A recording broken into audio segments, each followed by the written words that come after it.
ஏண்டா மம்முட்டி, அரசியல் வட்டார் ரொம்ப அமைதியா இருக்கேடா. ஆளுங்கட்சி எல்லாம் மெஜாரிட்டி வந்துருச்சு, சைடு பட்டெல்லாம் சத்தம்லாம் போச்சு. இப்ப நம்ம என்னடா பண்றது? சத்தத்தை உண்டாக்குங்க, போராட்டம் நடத்துங்க. அதனால நமக்கு என்னடா லாபம்? அண்ணே, உங்களுக்கு நிறைய புகழ் இருக்குண்ணே. புகழ் எனக்கு? ஆமா, நிறைய மன்றங்கள்லாம் இருக்கு, அதை வச்சு காசு சம்பாதிக்கலாம்ல. ஓ, அப்படிங்கிற நீ?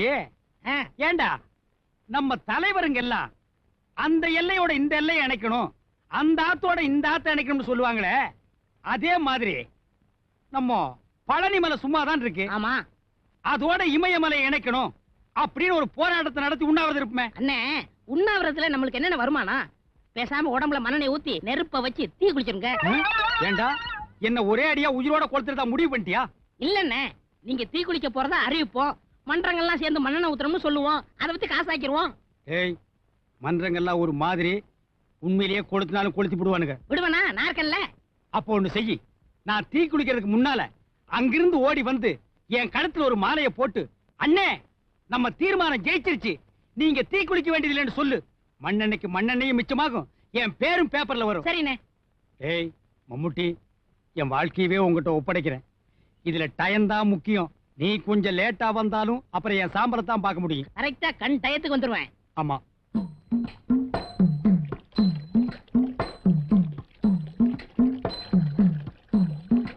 கூடியிருக்கும் நண்பர்களே, நாம இதுவரைக்கும் எத்தனையோ அரசியல் கட்சிகளை பார்த்திருக்கிறோம், அரசியல்வாதிகளை பார்த்திருக்கிறோம்.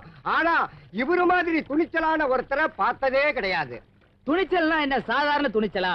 பொதுமக்கள் நன்மைக்காக பொதுப்பணி பொன்னுச்சாமி தீ குளிக்கிறாருன்னா இது சாதாரண விஷயமே இல்ல. இப்படிப்பட்ட சாவு யாருக்குமே கிடைச்சதில்ல, இது இவருக்கு நல்ல சாவு.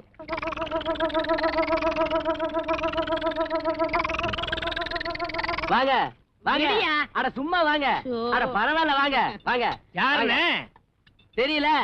நம்ம தலைவர் பொதுப்பணி பொன்னுசாமி இருக்காருல்ல, ஆமா, அவருடைய பரசலர் செக்ரட்டரியே இவர்தான். உட்காருங்க. பகல்ல ஆரம்பிச்சிட்டீங்களா? சும்மா ஒரு பொழுதுபோக்கு தான். ஆமா, நம்ம தலைவர் தீ குளிக்க போறதா கேள்விப்பட்டோமே, அது என்னைக்கு? இன்னைக்கு தான் மாலை வாங்கிட்டு போறேனே, தெரியல? ஆமா, அண்ணன் போயிட்டாருன்னா அடுத்த வரிசை தம்பி தானே. அட ஏன்டா சும்மா பேசிட்டே இருக்க, ஊத்துறா ஊத்துறா. இங்க பாருங்க, இது ஒரு உயிர் சம்பந்தப்பட்ட விஷயம். அண்ணன் தீ குளிக்கிற மைதானத்துக்கு நான் போய் ஆகணும், என்ன விட்டுருங்க. எங்க போறீங்க? அண்ணனுடைய வலதுகரமே இதான். வலது இங்க இருக்கியா? இதா, இத விட்டுருமா? ஆமா, அண்ணன் தீ குளிக்கிறது எத்தனை மணிக்கு? 10 மணிக்கு. டேய், மணி என்ன? 8 தானே ஆகுது. இன்னும் 2 மணி நேரம் இருக்கு. இந்த உலகத்தையே ஒரு ரவுண்ட் போயிட்டு வரலாம். ஒரு சின்ன ரவுண்ட் போடுறதுக்கு பயப்படுறீங்களே, கொண்டாடா. அண்ணே, சரக்கு பன்னீர் மாதிரி இருக்கும், நின்ன மேனிக்கு அடிங்க. என்னையா இது? அப்படி சொல்லையா இருக்கு? சாப்பிடுங்க. என்ன அது சப்புன்னு இருக்கு? இன்னும் கொஞ்சம் ஊத்தியா? ஊத்துறா. 12வது வட்டத்தின் சார்பாக அண்ணனுக்கு இந்த தீப்பெட்டியும் இந்த மண்ணெண்ணையும் நன்கொடையாக கொடுக்கிறோம். என்ன அங்க ஊத்தியா? அண்ணே, ஒரு சின்ன விஷயம். நீங்க தீ குளிக்கிறத பாக்குறதுக்காக தமிழ்நாட்டு மூல முடுக்குல இருந்தெல்லாம் லாரி மூலமாவும் பஸ் மூலமா வந்துட்டு இருக்கிறதா நம்ம தொண்டர்கள் செய்தி கொண்டு வந்திருக்காங்க. ஒருத்தனை கொளுத்துறதுனா எவ்வளவு சந்தோஷமா கொண்டாடுறாங்க.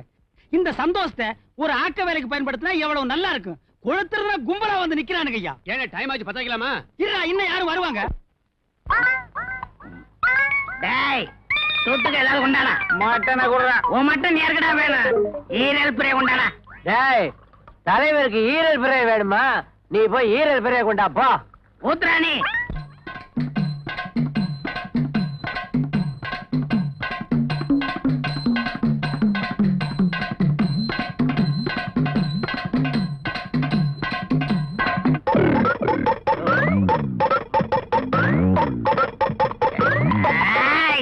ஈரல் பிரே எங்கடா?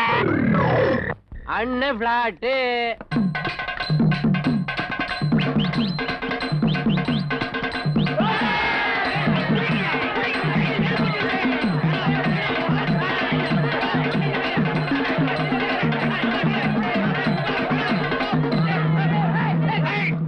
யாரு கிட்ட வராதீங்க, வந்தீங்கன்னா பிளேட் போட்டுருவேன். நீங்க தப்பா புரிஞ்சுட்டீங்க. நான் சொன்னது டீ குடிக்க போறேன்னு தான், டீ குளிக்க போறேன்னு சொல்லல. இல்ல, டீ குளிக்க போறேன்னு சொன்னேன். வேணாமா, இதெல்லாம் தப்பு. நான் சொன்னது டீ. இல்ல இல்ல மாட்டி, இல்ல இல்ல பாட்டி, மண்ணெண்ணை ஊத்து. டீடா. வாங்க சார், வாங்க. நல்ல சமயத்துல வந்து என்ன காப்பாத்துனீங்க. ஒரு சின்ன வேர்டு மிஸ்டேக்கால ஜனங்கள்லாம் என்ன தப்பா புரிஞ்சுட்டாங்க. அப்படியா? நாங்க நல்லா புரிஞ்சுக்கிட்டோம். மிஸ்டர் பொன்னுச்சாமி, தப்பான பிரச்சாரத்தால ஜனங்களை ஏமாத்தி அவங்க வேலையை கெடுத்ததுக்காக நியூசன்ஸ் கேஸ்ல உங்களை அரெஸ்ட் பண்றோம். Okay okay okay.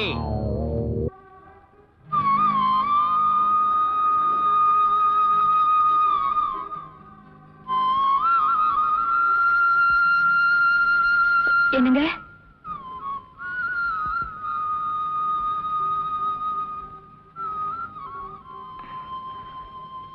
இன்னைக்கு அவர் வீட்டுக்கு அனுப்பிடுறீங்கல்ல?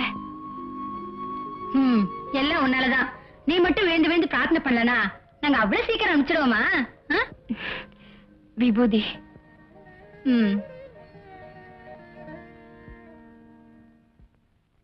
Good morning. Good morning. வீட்டுக்கு புறப்பட தயாரிட்டீங்க போல இருக்கு. எஸ். Oh, thank you.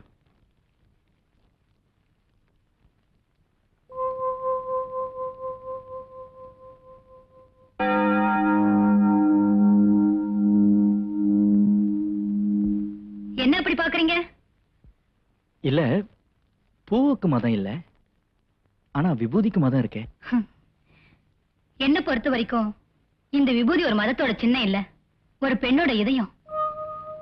நீங்க இவ்வளவு சீக்கிரம் குணமாகணும்னா அதுக்கு காரணம் எங்களோட சிகிச்சை மட்டும் இல்ல, அந்த பெண்ணோட கண்ணீரும் பிரார்த்தனையும் தான். அந்த நல்ல இதயத்துக்கு நான் நன்றி சொல்லணுமே. ரியலி? ஆனா நீங்க உங்களை மனசார வெறுக்கிறீங்கன்னு சொன்னா அது உங்களுக்கு ஆச்சரியமா இருக்கும். ப்ளீஸ் கொஞ்சம் விளக்கமா சொல்லுங்க. நீங்க உங்க மனைவி காரணமே எல்லாமே வெறுக்கிறீங்க மிஸ்டர் பிரேம்.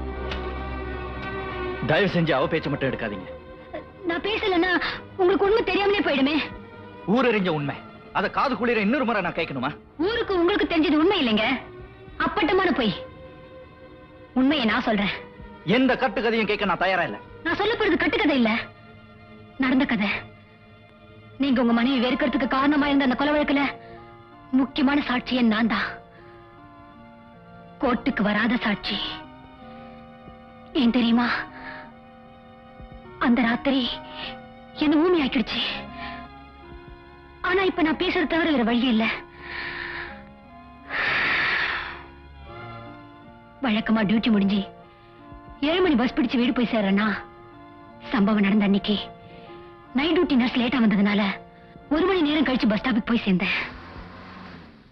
அவசரமா பஸ் ஸ்டாப்புக்கு வந்தேன்னா அடுத்த பஸ் எத்தனை மணிக்குன்னு தெரியாம தவிச்சிட்டு நின்னப்ப தற்செயல என் கவனம் எது பஸ் ஸ்டாப்புக்கு போச்சு. அங்க தொழிற்சங்க தலைவர் 2 ஆளோட பேசிட்டு இருந்ததை பார்த்தேன். ரொம்ப நேரமா பஸ்ஸே வரல.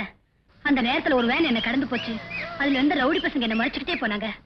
எனக்கு கொஞ்சம் பயமா போயிடுச்சு. கடவுளே, பஸ் சீக்கிரம் வந்துடுமேன்னு நான் வேண்டிக்கிட்டேன். அப்பவும் எதிர் பஸ் ஸ்டாப்ல அவங்க பேசிட்டு இருந்ததால எனக்கு ஓரளவு தைரியமா இருந்துச்சு. வேன் மறுபடியும் என்ன கடந்து போச்சு. என்னடா இந்த நேரத்துல பஸ் இப்படி கழுத்து இருக்குதேன்னு நான் நினைச்சிட்டு இருக்கும் போது உங்க மனைவி பைக்ல அங்க வந்து சேர்ந்தாங்க. அவங்கள பார்த்ததும் அந்த ஆளுங்க போயிட்டாங்க. அப்புறம் தொழிற்சங்க தலைவரும் உங்க மனைவியும் பைக்ல பரப்பிட்டு போனாங்க. அதையே நான் பார்த்துட்டு இருக்கும் போது என்ன கடந்து போன அந்த வேன் வேகமா என் பக்கத்துல வந்து நின்னுச்சு. வேற பக்கம் திருப்பிட்டாருங்க.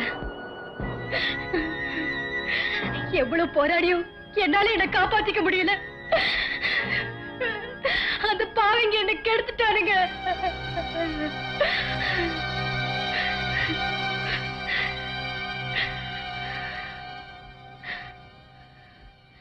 தற்கொலை பண்ணிக்கிறது எங்க மதத்துல பெரிய பாவம். அதுவும் நான் தற்கொலை பண்ணிட்டு இருந்தா அது அதை விட பாவம். எனக்கு அவ்வளவு குடும்ப பொறுப்பு.